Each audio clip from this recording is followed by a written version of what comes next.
ನಮಸ್ಕಾರ. ನೀವು ನೋಡ್ತಾ ಇದ್ದೀರಿ ಪ್ರಜಾಧ್ವನಿ ಟಿವಿ. ಜಸ್ಟಿಸ್ ಜಂಬೂರು ಕಾರ್ಯಕ್ರಮದಲ್ಲಿ ಇವತ್ತಿನ ಚರ್ಚೆ ವಿಷಯ ಅಕ್ರಮ ಸೈಟ್.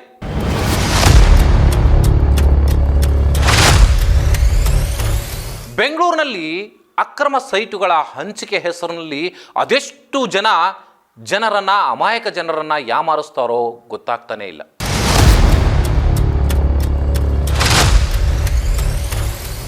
ದಿನೇ ದಿನೇ ಹೊಸ ಹೊಸ ವಿಚಾರಗಳು ಹೊರಗೆ ಬರ್ತಾನೆ ಇದ್ದಾವೆ.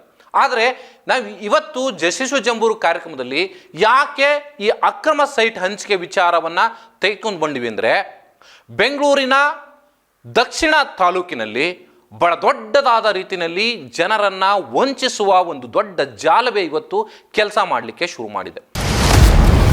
ಆಶ್ರಯ ಯೋಜನೆಯಲ್ಲಿ ಭಾರೀ ಅಕ್ರಮ, ದಲಿತರ ಹೆಸರಿನಲ್ಲೇ ನಡೆಯುತ್ತಿದೆ ಭರ್ಜರಿ ಗೋಲ್ಮಾಲ್. ಸರ್ವೆ ನಂಬರ್ 55 ಮತ್ತು ಸರ್ವೆ ನಂಬರ್ 39ರಲ್ಲಿ ನಡೆಯುತ್ತಿದೆ ಅಕ್ರಮ ಸೈಟು ಹಂಚಿಕೆ.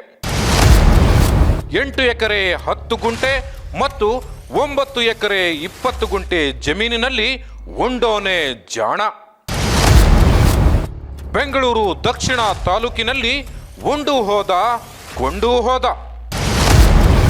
ಮೌನ ವಹಿಸಿದ ತಹಸೀಲ್ದಾರ್, ಜಂಟಿ ಆಯುಕ್ತರು. ಬೊಮ್ಮನಹಳ್ಳಿ ವಲಯದಲ್ಲಿ ಅಧಿಕಾರಿಗಳು, ದಲಿತ ಸಂಘಟಕರ ಭೂರಿ ಭೋಜನ. ಬೊಮ್ಮನಹಳ್ಳಿ ಏನು ವಲಯ ಇದೆ, ಬೆಂಗಳೂರು ದಕ್ಷಿಣ ತಾಲೂಕಿನಲ್ಲಿ ಇರ್ತಕ್ಕಂಥ ಬೊಮ್ಮನಹಳ್ಳಿ ವಲಯ, ಇದು ಬೆಂಗಳೂರು ದಕ್ಷಿಣ ತಾಲೂಕಿನ ಜಂಟಿ ನಿರ್ದೇಶಕರಾಗಿರ್ತಕ್ಕಂಥ ಅಜಿತ್ ಅವರ ವ್ಯಾಪ್ತಿಗೆ ಬರುತ್ತೆ. ಜೊತೆಯಲ್ಲಿ ಮತ್ತೊಬ್ಬ ತಹಸೀಲ್ದಾರ್ ಇರ್ತಕ್ಕಂಥ ಶ್ರೀನಿವಾಸ್ ಅಂತೇಳಿ, ಈ ಇವರಿಬ್ಬರು ಇಲ್ಲಿ ಏನೇ ಲ್ಯಾಂಡ್ ವ್ಯವಹಾರಗಳಾದರೂ ಕೂಡ ಅವುಗಳನ್ನು ಬಹಳ ನಿಗಾ ಇಟ್ಟು ನೋಡ್ಕೊಳ್ಬೇಕು. ಇಡೀ ಬೆಂಗಳೂರಿನ ವ್ಯಾಪ್ತಿಯಲ್ಲಿ ಇವತ್ತು ಲ್ಯಾಂಡ್ ಮಾಫಿಯಾ ಎಷ್ಟು ನೀತಿಯಾಗಿ ಕೆಲಸ ಮಾಡ್ತಾ ಇದೆ ಅಂದರೆ, ದಾಖಲೆಗಳನ್ನೇ ಬುಡಮೇಲು ಮಾಡಿ ತಮಗೆ ಹೇಗೆ ಬೇಕೋ ಹಾಗೆ ದಾಖಲೆಗಳನ್ನು ಸೃಷ್ಟಿ ಮಾಡಿಕೊಳ್ಳುವಂತಹ ಬಹಳ ದೊಡ್ಡ ಚಾಕಚಕ್ಯತೆಯನ್ನು ಇವತ್ತು ರಿಯಲ್ ಎಸ್ಟೇಟ್ ಮಾಫಿಯಾಗಳು ಮಾಡ್ತಾ ಇದ್ದಾವೆ. ಆದರೆ ಇಲ್ಲಿ ನಾನು ಹೇಳಲಿಕ್ಕೆ ಹೊರಟಿರ್ತದ್ದು ಏನಂತಂದರೆ, ಕರ್ನಾಟಕದಲ್ಲಿ ಭಾಳಷ್ಟು ಕಡೆಗಳಲ್ಲಿ ಆಗ್ತಾ ಇರುವಂಥ ಅನ್ಯಾಯಗಳನ್ನು, ಅಕ್ರಮಗಳನ್ನು ಇವತ್ತು ನಾವು ಜಸ್ಟಿಸ್ ವಿತ್ ಜಂಬೂರು ಕಾರ್ಯಕ್ರಮದ ಮೂಲಕ ಜನರ ಮುಂದೆ ತೆರೆದಿಡುವಂಥ ಪ್ರಯತ್ನವನ್ನು ಮಾಡ್ತಾ ಇದ್ದೀವಿ. ಸೊ ಇವತ್ತು ಅದೇ ಕಾರಣಕ್ಕಾಗಿ ಬೆಂಗಳೂರು ದಕ್ಷಿಣ ವಿಭಾಗದ ಬೊಮ್ಮನಹಳ್ಳಿ ವಲಯದಲ್ಲಿ ಸುಮಾರು ಹೆಚ್ಚು ಕಡಿಮೆ ಒಂದು ಕಡೆಯಲ್ಲಿ 8 ಎಕರೆ 10 ಗುಂಟೆ, ಮತ್ತೊಂದು ಕಡೆಯಲ್ಲಿ 9 ಎಕರೆ 20 ಗುಂಟೆ. ಸೊ ಈಗ ಬೇರೆ ಬೇರೆ ಕಡೆಗಳಲ್ಲಿ ಬೇರೆ ಬೇರೆ ರೀತಿಯ ಅಂದರೆ ಇಬ್ಬರು ಪ್ರಭಾವಿ ವ್ಯಕ್ತಿಗಳು ಈ ಒಂದು ಲ್ಯಾಂಡ್ಗಳನ್ನು ಅಂದರೆ ಭೂಮಿಯನ್ನು ಅಧಿಕಾರಿಗಳಿಗೆ ಅವರನ್ನು ಇನ್ವಾಲ್ವ್ ಮಾಡಿಕೊಂಡೆ ಇವರೊಂದು ಪತ್ರವನ್ನು ಕೊಡ್ತಾರೆ. ದಲಿತರಿಗೆ, ಬಡವರ್ಗದವರಿಗೆ, ಇಲ್ಲಿ ಕೂಲಿ ಕಾರ್ಮಿಕರಿಗೆ ಸೈಟ್ಗಳು ಇಲ್ಲ, ಸೊ ಅವರಿಗೆ ನೀವು ಸೈಟ್ಗಳನ್ನು ಹಂಚಿಕೆ ಮಾಡಿ ಅನ್ನುವಂಥದ್ದು ಒಂದು ಪತ್ರವನ್ನು ಅಧಿಕೃತವಾಗಿ ಕೊಡ್ತಾರೆ. ಅದು ಕೆಲವು ದಲಿತ ಪರ ಸಂಘಟನೆಗಳೇ ಹೆಸರಿನಲ್ಲೇ. ಆದರೆ ಅದಾದ ನಂತರ ಈ ಒಂದು ಕೊಟ್ಟಿರ್ತಕ್ಕಂಥ ಪತ್ರವನ್ನು ಅಧಿಕಾರಿಗಳು ಸಹಜವಾಗಿ ಯಾವುದೇ ಒಬ್ಬ ವ್ಯಕ್ತಿ ಅಧಿಕೃತವಾಗಿ ಟಪಾಲ್ ಸೆಕ್ಷನ್ನಲ್ಲಿ ಹೋಗಿ ನೀವು ಅವ್ರಿಗೊಂದು ಪತ್ರವನ್ನು ಕೊಟ್ಟರೆ, ನಮಗೊಂದು ಈ ಥರದ ಅನ್ಯಾಯ ಆಗಿದೆ ಅಥವಾ ಈ ಥರದ ಒಂದು ಸೌಲಭ್ಯಗಳು ಬೇಕು ಅಂಥೇಳಿ ಒಂದು ಪತ್ರವನ್ನು ಕೊಟ್ಟರೆ, ಆ ಪತ್ರಕ್ಕೆ ಪ್ರತಿಯಾಗಿ ಅವರು ನಿಮಗೂ ಕೂಡ ಒಂದು ದಾಖಲೆಯನ್ನು ಕೊಡ್ತಾರೆ. ಜೊತೆಗೆ ಏನು ಅವು ಕೊಟ್ಟಿರ್ತಕ್ಕಂಥ ದಾಖಲೆಗೆ ಪೂರಕವಾಗಿ ಹಿರಿಯ ಅಧಿಕಾರಿಗಳಿಗೆ ಒಂದು ಪತ್ರವನ್ನು ಬರೀತಾರೆ. ಸಂಬಂಧಪಟ್ಟಂಥ ಯಾವ ಈಗ ತಹಸೀಲ್ದಾರಿಗೆ ಕೊಟ್ಟರೆ ತಹಸೀಲ್ದಾರ್ ಅವ್ರಿಗೆ ಒಂದು ಪತ್ರವನ್ನು ಬರೆಯಲಾಗುತ್ತೆ, ಅವರು ಮೇಲಧಿಕಾರಿಗಳಿಗೆ ಬರೀತಾರೆ. ಅಥವಾ ಅಲ್ಲಿರ್ತಕ್ಕಂಥ ಕೆಳ ಅಧಿಕಾರಿಗಳು ಯಾವುದೋ FDO ಅಥವಾ ಇಲ್ಲಿ ತಾಲೂಕ್ ಪಂಚಾಯತಿಲಿ ಇರ್ತಕ್ಕಂಥ ಕಾರ್ಯನಿರ್ವಹಣಾಧಿಕಾರಿಗೆ ಒಂದು ಪತ್ರವನ್ನು ಕೊಟ್ಟರೆ ಅವರು ಅಲ್ಲಿಂದ ಒಂದು ತಹಸೀಲ್ದಾರಿಗೆ ಒಂದು ಪತ್ರವನ್ನು ಕೊಡ್ತಾರೆ. ಸೊ ಹೀಗೆ ಬೆಂಗಳೂರು ದಕ್ಷಿಣ ತಾಲೂಕಿನಲ್ಲಿ ಇರ್ತಕ್ಕಂಥ ಒಬ್ಬ ತಾಲೂಕ್ ಪಂಚಾಯತಿ ವ್ಯಾಪ್ತಿಯಲ್ಲಿ ಬರ್ತಾ ಇರುವಂಥ ಕಾರ್ಯನಿರ್ವಹಣಾಧಿಕಾರಿಗೆ ಅವರಿಗೆ ಒಂದು ಪತ್ರವನ್ನು ಕೊಡ್ತಾರೆ ಅಧಿಕೃತವಾಗಿ ಒಂದು ಸಂಘಟನೆಯ ಹೆಸರಿನಲ್ಲಿ. ನಾನು ಎಳೆಯಾಗಿ ಮುಂದಿನ ದಿನಗಳಲ್ಲಿ ಯಾವ ಸಂಘಟನೆ, ಸೊ ಇವರು ಯಾಕೆ ಮಾಡ್ತಿದ್ದಾರೆ, ಸೊ ಏನು ಮಾಡಲಿಕ್ಕೆ ಹೊರಟಿದ್ದಾರೆ, ಇವೆಲ್ಲವನ್ನು ಕೂಡ ನಾವು ಬಿಚ್ಚಿಡ್ತೀವಿ. ಸೊ ಅದಕ್ಕೆ ದಾಖಲೆಗಳನ್ನು ಸಂಗ್ರಹಿಸುವಂಥ ಕೆಲಸವನ್ನು ಕೂಡ ಈಗಾಗಲೇ ಮಾಡ್ತಾ ಇದ್ದೀವಿ ಅಧಿಕೃತವಾಗಿ. ಆದರೆ ಮುನ್ನೆಚ್ಚರಿಕೆ ಕ್ರಮವಾಗಿ ಜನರಲ್ಲಿ ಒಂದು ಅರಿವನ್ನು ಮೂಡಿಸುವ ನಿಟ್ಟಿನಲ್ಲಿ, ಜೊತೆಗೆ ಜನರನ್ನು ಎಚ್ಚರಗೊಳಿಸುವ ನಿಟ್ಟಿನಲ್ಲಿ ಯಾರೂ ಕೂಡ ಇಲ್ಲಿ ಹಣವನ್ನು ಕಳೆದುಕೊಳ್ಬಾರ್ದು ಅನ್ನುವಂಥ ಸಾರ್ವಜನಿಕ ಹಿತದೃಷ್ಟಿಯಿಂದ ಇವತ್ತು ಈ ಕಾರ್ಯಕ್ರಮವನ್ನು ನಾವು ಮೊದಲನೇ ಹಂತದಲ್ಲಿ ಜಸ್ಟಿಸ್ ಜಂಬೂರು ಕಾರ್ಯಕ್ರಮದಲ್ಲಿ ಈ ವಿಚಾರವನ್ನು ತೆಗೆದುಕೊಂಡು ಬರ್ತಾ ಇರುವಂಥದ್ದು. ಸೊ ಇಲ್ಲಿ ಸಾರ್ವಜನಿಕ, ಯಾಕೆಂದ್ರೆ ಈ ವಿಚಾರದಲ್ಲಿ ಬಹಳಷ್ಟು ಕರೆಗಳು ಬರ್ತಾ ಇದ್ದಾವೆ. ಸೊ ಒಂದು ವಿಚಾರವನ್ನು ನೀವು ಚರ್ಚೆ ಮಾಡಬೇಕು, ಸಾರ್ವಜನಿಕರಲ್ಲಿ ಅರಿವನ್ನ ಮೂಡಿಸಬೇಕು. ಅನೇಕ ಬಡ ವರ್ಗದ ಮಹಿಳೆಯರು ಅಥವಾ ಕೂಲಿ ಕಾರ್ಮಿಕರು ಅಥವಾ ದಲಿತ ಕುಟುಂಬದಲ್ಲಿ ಹುಟ್ಟಿ ಬೆಳೆದಂತಹ ಅಥವಾ ಏನೂ ಇಲ್ಲದೆ ಇವತ್ತಿರ್ತಕ್ಕಂಥ ನಿರ್ಗತಿಕರು ಇವತ್ತು ಸಾಲ ಮೂಲ ಮಾಡಿ ಅಥವಾ ಎಲ್ಲೆಲ್ಲೋ ಉಳ್ಳವರ ಬಳಿ ಹಣವನ್ನ ಬಡ್ಡಿಗೆ ತೆಗೆದುಕೊಂಡು ಬಂದು ಇಲ್ಲಿ ಹಣವನ್ನ ವ್ಯಯ ಮಾಡ್ತಾ ಇದ್ದಾರೆ. ಸೊ ಹಾಗಾಗಿ ದಯಮಾಡಿ ಈ ವಿಚಾರವನ್ನು ನೀವು ಜನರ ಮುಂದೆ ತೆರೆದಿಡಬೇಕು ಅನ್ನುವಂಥ ಕರೆಗಳನ್ನು ಇವತ್ತು ಮಾಡ್ತಾ ಇದ್ದಾರೆ. ಕೆಲವು ದಾಖಲೆಗಳನ್ನು ಕೊಟ್ಟಿದ್ದಾರೆ. ಸೊ ಅವುಗಳ ಆಧಾರದ ಮೇಲೆ ಇವತ್ತು ನಾನು ಈ ವಿಚಾರವನ್ನು ಚರ್ಚೆಗೆ ತೆಗೆದುಕೊಂಡಿರ್ತಕ್ಕಂಥದ್ದು. ಜಸ್ಟಿಸ್ ವಿತ್ ಜಂಬೂರು ಕಾರ್ಯಕ್ರಮ ಇರ್ತಕ್ಕಂಥದ್ದೇ ದಮನಿತರ, ಶೋಷಿತರ, ದಲಿತರ, ಮಹಿಳೆಯರ ಪರವಾಗಿ ಧ್ವನಿಯನ್ನ ಎತ್ತಬೇಕು. ಸೊ ಈ ಧ್ವನಿ ಸರ್ಕಾರಗಳಿಗೆ ಮುಟ್ಟಬೇಕು, ಅದಕ್ಕೆ ಸಂಬಂಧಪಟ್ಟಂಥ ಅಧಿಕಾರಿಗಳಿಗೆ ಮುಟ್ಟಬೇಕು, ಜೊತೆಗೆ ಅವರಿಗೆ ನ್ಯಾಯ ಕೊಡಿಸಲೇಬೇಕು ಅನ್ನುವಂಥ ನಿಲುವಿನಲ್ಲಿ ಈ ಕಾರ್ಯಕ್ರಮವನ್ನು ನಾವು ಶುರು ಮಾಡಿರುವಂಥದ್ದು. ಸೊ ಆ ವಿಚಾರವನ್ನು ಮತ್ತೆ ನಿಮ್ಮ ಮುಂದೆ ಇಡ್ತಾ ಇರ್ತದ್ದು. ಸೊ ಆ ಕಾರಣಕ್ಕಾಗಿ ಇವತ್ತು ಕೆಲವು ದಲಿತ ಪರ ಸಂಘಟನೆಗಳೇ ಇವತ್ತು ದಲಿತರನ್ನ ತುಳಿಯುವಂತ ಪ್ರಯತ್ನವನ್ನ ಮಾಡ್ತಿದ್ದಾರೆ ಅನ್ನುವಂಥದ್ದನ್ನ ನಾನು ಇವತ್ತು ಘಂಟಾಘೋಷವಾಗಿ ಹೇಳ್ತೀನಿ. ನನ್ನ ಹತ್ರ ದಾಖಲೆಗಳಿದ್ದಾವೆ, ಏನೇನು ಮಾಡ್ಲಿಕ್ಕೆ ಹೊರಟಿದ್ದಾರೆ ಈ ಮಹಾನುಭಾವರು ಅನ್ನುವಂಥದ್ದನ್ನ. ಸೊ ಯಾಕೆಂದ್ರೆ ಇಲ್ಲಿ ಬೆಂಗಳೂರು ತಾಲೂಕಿನ ವ್ಯಾಪ್ತಿಯಲ್ಲಿ ಇರ್ತಕ್ಕಂಥ ಬೊಮ್ಮನಹಳ್ಳಿ ವಲಯದಲ್ಲಿ ಒಂದು ಕಡೆನಲ್ಲಿ ಸುಮಾರು 8 ಎಕರೆ 10 ಗುಂಟೆ ಜಾಗ ಇದೆ. ಈ ಜಾಗವನ್ನ ಫೈಂಡ್ ಔಟ್ ಮಾಡಿರ್ತಕ್ಕಂಥ ಒಬ್ಬ ದಲಿತ ಸಮುದಾಯದ ಮುಖಂಡನೊಬ್ಬ ನೇರವಾಗಿ ಕಾರ್ಯನಿರ್ವಹಣಾಧಿಕಾರಿಗೆ ಒಂದು ಪತ್ರವನ್ನು ಬರೀತಾನೆ. ಇಲ್ಲಿ ಸುಮಾರು 50 ಜನ ಏನು ಇವತ್ತು ನಿರ್ಗತಿಕರಿದ್ದಾರೆ, ದಲಿತ ಸಮುದಾಯದವರಿದ್ದಾರೆ, ಇವರಿಗೆ ನೀವು ಉಚಿತವಾಗಿ ಒಂದು ಸೈಟನ್ನು ಕೊಡಬೇಕು ಅಥವಾ ಒಂದು ಸೈಟನ್ನು ಹೇಗೆ ಕೊಡ್ತೀರೋ ಒಂದು ಸೈಟನ್ನು ಕೊಡಬೇಕು ಅನ್ನೋಂಥ ಪತ್ರವನ್ನು ಬರೀತಾರೆ. ಸೊ ಆ ಕಾರ್ಯನಿರ್ವಹಣಾಧಿಕಾರಿ ಈತ ಕೊಟ್ಟಿರ್ತಕ್ಕಂಥ ಪತ್ರವನ್ನು ಇಟ್ಕೊಂಡು ಮೇಲಾಧಿಕಾರಿಗಳಿಗೆ ಅಂದರೆ ತಹಸೀಲ್ದಾರಿಗೆ ಒಂದು ಪತ್ರವನ್ನು ಬರೀತಾನೆ. ಈ ತರಹದ ಒಂದು ಸಂಘಟನೆಯವರು ಒಂದು ಪತ್ರವನ್ನು ಕೊಟ್ಟಿದ್ದಾರೆ, ಇಲ್ಲಿ ನಿರ್ಗತಿಕರಿದ್ದಾರಂತೆ ಅಥವಾ ಕೂಲಿ ಕಾರ್ಮಿಕರಿದ್ದಾರೆ, ಬಡವರ್ಗದವರಿದ್ದಾರೆ, ಶೋಷಿತರಿದ್ದಾರೆ.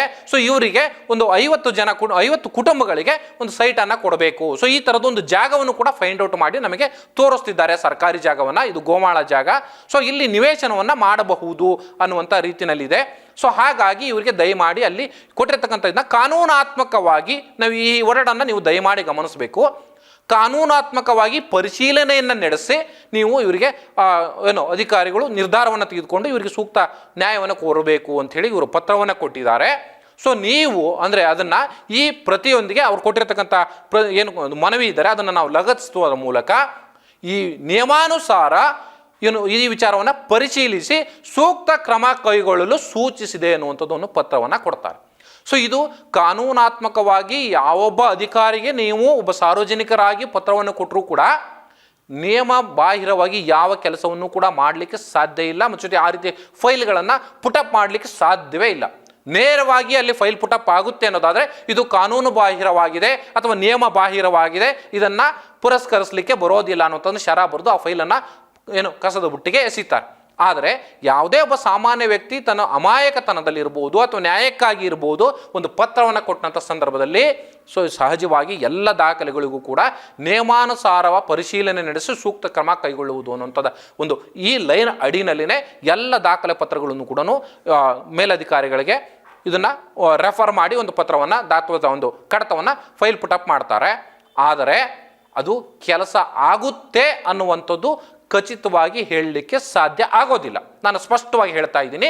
ಸೊ ಈ ರೀತಿ ಲೈನನ್ನು ಬರೆದಂಥ ಸಂದರ್ಭದಲ್ಲಿ ಖಚಿತವಾಗಿ ಸ್ಪಷ್ಟವಾಗಿ ಈ ದಾಖಲೆಯನ್ನು ಇಟ್ಕೊಂಡು ಕೊಟ್ಟಿರ್ತಕ್ಕಂಥ ಮನವಿಗೆ ಪ್ರತಿಕ್ರಿಯೆಯಾಗಿ ಸರ್ಕಾರ ಸ್ಪಂದಿಸುತ್ತೆ ಅಂತ ಆಗಲಿ ಅಥವಾ ಅದಕ್ಕೆ ನ್ಯಾಯ ಸಿಗುತ್ತೆ ಅನ್ನುವಂಥದ್ದಾಗಲಿ ಅಥವಾ ಈ ರೀತಿ ಸೈಟ್ ಹಂಚಿಕೆ ವಿಚಾರದಲ್ಲಿ ನೇರವಾಗಿ ನಿಮಗೆ ಸೈಟ್ ಹಂಚಿಕೆ ಮಾಡಲಿಕ್ಕೆ ಸರ್ಕಾರ ಅನುಮತಿ ಕೊಡ್ತು ಅಂತ ಆಗಲಿ ಅಲ್ಲ. ಆದರೆ ಇಲ್ಲಿ ಬಹಳಷ್ಟು ಜನ ಅಮಾಯಕರಿದ್ದಾರೆ, ದಲಿತ ಸಮುದಾಯದ ಜನರಿದ್ದಾರೆ, ಕೂಲಿ ಕಾರ್ಮಿಕರಿದ್ದಾರೆ, ಬಡವರಿದ್ದಾರೆ, ನಿರ್ಗತಿಕರಿದ್ದಾರೆ.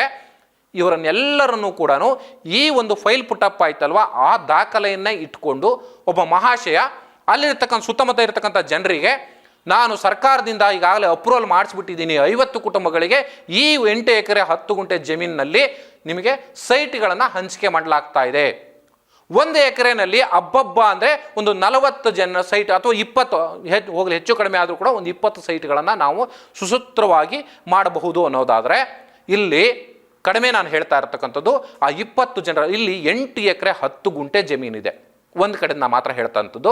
ಸೊ ಇಲ್ಲಿ ಎಷ್ಟು ಜನರಿಗೆ ನೀವು ಯಾಮಾರಿಸಬಹುದು ಆ ಪತ್ರವನ್ನು ಇಟ್ಕೊಂಡು ನೀವೇ ಊಹೆ ಮಾಡಿ ಕರ್ನಾಟಕದ ಜನ. ಸೊ ಆತ ಈಗಾಗಲೇ ಸಾಕಷ್ಟು ಜನರ ಕಡೆಯಿಂದ ಸುಮಾರು 1 ಲಕ್ಷದಿಂದ ಹಿಡಿದು 5ರಿಂದ 10 ಲಕ್ಷದವರೆಗೆ ಹಣವನ್ನು ಸಂಗ್ರಹಿಸುತ್ತಿದ್ದಾನೆ ಅನ್ನುವಂಥ ಮಾಹಿತಿ ಈಗ ಲಭ್ಯ ಆಗಿದೆ. ಸೊ ಅದನ್ನು ನಾವು ಇವತ್ತು ನಿಮ್ಮ ಮುಂದೆ ಬ್ರೇಕ್ ಮಾಡ್ತಾ ಇರ್ತಕ್ಕಂಥದ್ದು, ಈ ವಿಚಾರವನ್ನು ಸ್ಪಷ್ಟವಾಗಿ ಜನರ ಮುಂದೆ ತೆರೆದಿಡ್ತಕ್ಕಂಥದ್ದು. ಈ ವಿಚಾರವನ್ನು ಸಂಬಂಧಪಟ್ಟಂಥ ಅಧಿಕಾರಿಗಳು ಬಹಳ ಸೀರಿಯಸ್ ಆಗಿ ಗಮನಿಸಬೇಕು. ಯಾವನ ಒಬ್ಬ ನಿಮಗೆ ಒಂದು ಪತ್ರವನ್ನು ಕೊಟ್ಟ ಅಂದ ಮಾತ್ರಕ್ಕೆ ಅದನ್ನು ನೀವು ಫೈಲ್ ಪುಟಪ್ ಮಾಡ್ತೀರಿ, ಸಹಜ ಅದು. ಆದರೆ ಆ ದಾಖಲೆಯ ಹಿಂದೆ ಏನು ನಡೀತಾ ಇದೆ ಅನ್ನುವಂಥದ್ದನ್ನು ಕೂಡ ನೀವು ಗಮನಿಸಬೇಕು.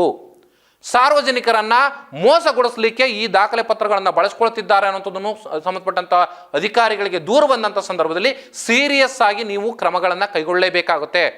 ಇಲ್ಲದೆ ಹೋದರೆ ಪ್ರಜಾಧ್ವನಿ ಟಿವಿ ಯಾವ ಕಾರಣಕ್ಕೂ ಇಂಥ ವಿಚಾರಗಳಲ್ಲಿ ಜನರಿಗೆ ಅನ್ಯಾಯವಾಗಲಿಕ್ಕೆ ಬಿಡೋದಿಲ್ಲ ಅನ್ನುವಂಥದ್ದನ್ನು ನಾನು ಸ್ಪಷ್ಟವಾಗಿ ಹೇಳ್ತೀನಿ.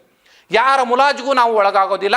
ಎಷ್ಟೇ ಪ್ರಭಾವಿಯಾಗಿದ್ದರೂ ಕೂಡ ಇಂಥ ವಿಚಾರಗಳಲ್ಲಿ ಕಾಂಪ್ರಮೈಸ್ ಅನ್ನುವಂಥದ್ದು ನಮ್ಮ ಮುಂದೆ ಇಲ್ಲವೇ ಇಲ್ಲ.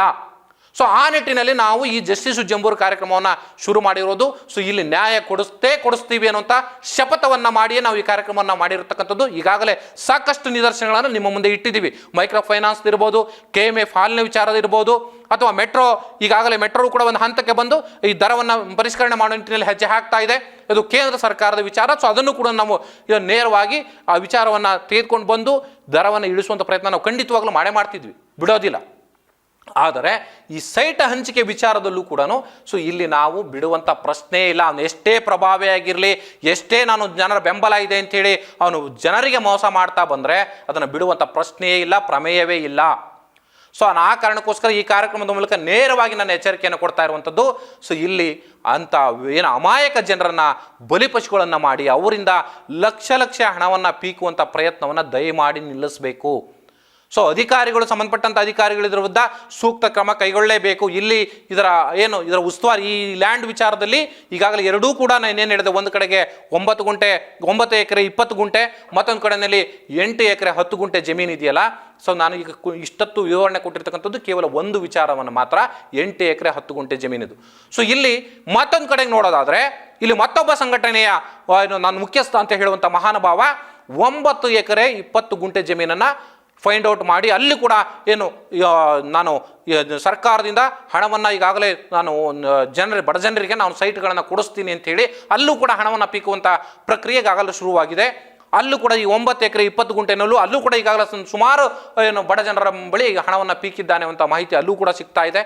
ಸೊ ಹೀಗೆ ಅಕ್ರಮವಾಗಿ ಜನರನ್ನ ಯಾಮಾರಿಸಿ ಲಕ್ಷಗಟ್ಟಲೆ ಪಾಪ ಅವ್ರ ಬಡಪಾಯಿಗಳನ್ನು ಎಲ್ಲೆಲ್ಲಿಂದನೂ ಹಣ ತಂದು ಇವರ ಜೇಬಿಗೆ ಇಡುವಂಥ ಸಂದರ್ಭದಲ್ಲಿ ಆತ ಇನ್ನೇನನ್ನೋ ತೋರಿಸಿ ಸರ್ಕಾರಿ ಜಮೀನು, ಅದು ಸ್ವಂತ ಜಮೀನು ಅಲ್ಲ, ಜೊತೆಗೆ ಇವನು ಯಾರೋ ಸುಬರ್ತಿನಲ್ಲಿ ಇರ್ತಕ್ಕಂಥದ್ದು ಅಲ್ಲ.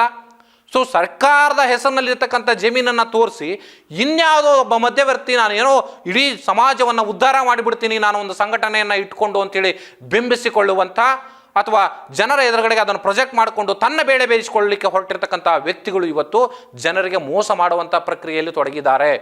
ದಯಮಾಡಿ ಆ ಭಾಗದ ಜನ ಇವತ್ತು ಇಡೀ ಬೆಂಗಳೂರು ದಕ್ಷಿಣದ ತಾಲೂಕಿನಲ್ಲಿರ್ತಕ್ಕಂಥ ಬೊಮ್ಮನಹಳ್ಳಿ ವಿಭಾಗ ವಲಯದಲ್ಲಿ ಬರ್ತಕ್ಕಂಥ ಜನ ಇವತ್ತು ಎಚ್ಚೆತ್ತುಕೊಳ್ಬೇಕು. ಒಂದು ಸೈಟನ್ನು ಯಾರೋ ಒಬ್ಬ ವ್ಯಕ್ತಿ ಸರ್ಕಾರದಿಂದ ನಮಗೆ ಕೊಡಿಸ್ತಾನೆ, ನಮಗೆ ಇಲ್ಲಿ 5ರಿಂದ 10 ಲಕ್ಷ ರೂಪಾಯಿ ನಮ್ಮ ಬಳಿ ಹಣ ಕೇಳ್ತಾನೆ ಅಂದರೆ ಇದು ಫೇಕ್ ಅನ್ನುವಂಥದ್ದನ್ನು ನೀವು ಗಮನದಲ್ಲಿ ಇಟ್ಕೋಬೇಕು. ಬೆಂಗಳೂರಿನಲ್ಲಿ 5-10 ಲಕ್ಷ ರೂಪಾಯಿಗೆ ಇವತ್ತು ಯಾವ ಸೈಟು ಕೂಡ ಸಿಗೋದಿಲ್ಲ, ಪಕ್ಕಾ ಸಿಗೋದಿಲ್ಲ. ನಾನು ಮತ್ತೆ ಹೇಳ್ತೀನಿ, ದಯಮಾಡಿ ಎಚ್ಚೆತ್ತುಕೊಳ್ಳಿ. ಅಮಾಯಕರನ್ನು ಮೋಸಗೊಳಿಸಲಿಕ್ಕೆ ಅಥವಾ ಅಮಾಯಕರನ್ನು ಅವರ ಅಮಾಯಕತ್ವವನ್ನು ತಮ್ಮ ತೆವಲಿಗೆ ಬಳಸಿಕೊಳ್ಳುವಂಥ ಒಂದು ಹೀನ ಮನಸ್ಥಿತಿಯ ಜನ ಇವತ್ತು ಏನು ಬೇಕಾದರೂ ಕೂಡ ಮಾಡ್ತಾರೆ. ಇದು ಒಂದು ಭಾಗ ಅಷ್ಟೇ. ಸೊ ಹಾಗಾಗಿ ದಯಮಾಡಿ ನೀವೆಲ್ಲರೂ ಕೂಡ ಸಾಮಾನ್ಯ ಜನರು ಎಚ್ಚೆತ್ತುಕೊಳ್ಬೇಕು. ಇವತ್ತು ನಿಮಗೆ ನಿಜಕ್ಕೂ ಹಣ ಇವತ್ತು ಸೈಟ್ ಬೇಕು, ಮನೆ ಬೇಕು ಅನ್ನೋಂಥದ್ದಿದ್ರೆ BDAಗಳಿಂದ ಇವತ್ತು ಸೈಟ್ಗಳನ್ನು ಸೇಲ್ ಮಾಡುವಂಥ ಅಥವಾ ಬಡ ಜನರಿಗೆ ಕೊಡುವಂಥ ಪ್ರಕ್ರಿಯೆಗಳಿದ್ದಾವೆ. ಸೊ ಅಲ್ಲಿ ನೀವು ಅಧಿಕೃತವಾಗಿ ಅವರ ವೆಬ್ಸೈಟ್ಗಳಿಗೆ ಹೋಗಿ ನೀವು ಅರ್ಜಿಗಳನ್ನು ಸಲ್ಲಿಸಿ ಅದನ್ನು ಫಾಲೋ ಅಪ್ ಮಾಡಬೇಕು.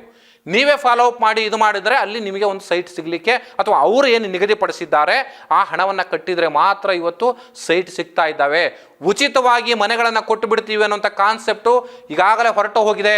ಕಳೆದ ಬಾರಿ ಕೃಷ್ಣಪ್ಪನವರು ವಿಜಯನಗರ ಶಾಸಕರಾಗಿರ್ತಕ್ಕಂಥ ಕೃಷ್ಣಪ್ಪನವರು ಸಚಿವರಾಗಿದ್ದಂಥ ಸಂದರ್ಭದಲ್ಲೂ ಇದೇ ಕಾಂಗ್ರೆಸ್ ಸರ್ಕಾರದಲ್ಲಿ ಉಚಿತವಾಗಿ ಮನೆಗಳನ್ನು ಕೊಡುವಂಥ ಪ್ರಕ್ರಿಯೆ BDAಯಿಂದ ನಾವು ಕೊಡ್ತೀವಿ ಅಂತ ಹೇಳಿದರು. ಅದು ಕೂಡ ಇನ್ನೂ ಕೂಡ ಇಂಪ್ಲಿಮೆಂಟ್ ಆಗಿಲ್ಲ. ಮತ್ತೊಂದು ಕಡೆಯಲ್ಲಿ ಸೋಮಣ್ಣ ಇವರು ಕೇಂದ್ರ ಸಚಿವರಿದ್ದಾರೆ ಈಗ.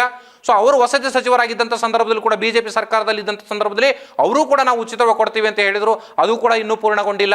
ಸೊ ಹೀಗೆಲ್ಲ ಪ್ರಕ್ರಿಯೆಗಳಿದ್ದಂಥ ಸಂದರ್ಭದಲ್ಲಿ ಬಡ ಜನರಿಗೆ ಫ್ರೀಯಾಗಿ ಅಥವಾ ಕಡಿಮೆ ದರದಲ್ಲಿ ಸರ್ಕಾರದಿಂದ ಸೈಟ್ ಸಿಗುತ್ತೆ, ಅದು ಬೆಂಗಳೂರಿನಲ್ಲಿ ಅಂದರೆ ನಂಬಲಿಕ್ಕೆ ಸಾಧ್ಯವೇ ಇಲ್ಲ. ಸೊ ಅದಕ್ಕೆ ಅದರದ್ದೇ ಆದ ಒಂದು ಪ್ರೊಸೀಜರ್ಗಳಿರ್ತವೆ.